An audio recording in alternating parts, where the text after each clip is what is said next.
So how does God speak to us today? I'm looking at Hebrews chapter 1, and it says, in the past and in the last, meaning there's a kind of continuity, but also a kind of shift in the end. So Hebrews 1 verse 1 says, in the past, God spoke to our ancestors through the prophets at many times and in various ways. And this is the Old Testament, God revealing himself to Israel through dreams, visions. Sometimes he spoke to them audibly, and he also used these prophets, these holy people, to record what they heard from God.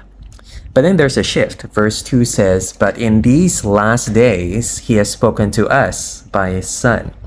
Meaning today, if you're a Christian, God speaks to us in Jesus.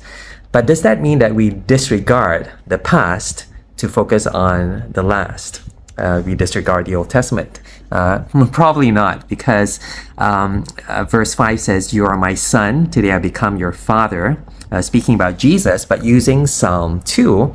And verse 8 quotes Psalm 45, I think. It says, your throne, O God, will last forever and ever. Again, speaking about Jesus. And so what Hebrews does is uses the past to point to the last, using the Old Testament to point us to Jesus. And I think that's how we're meant to read the Bible today.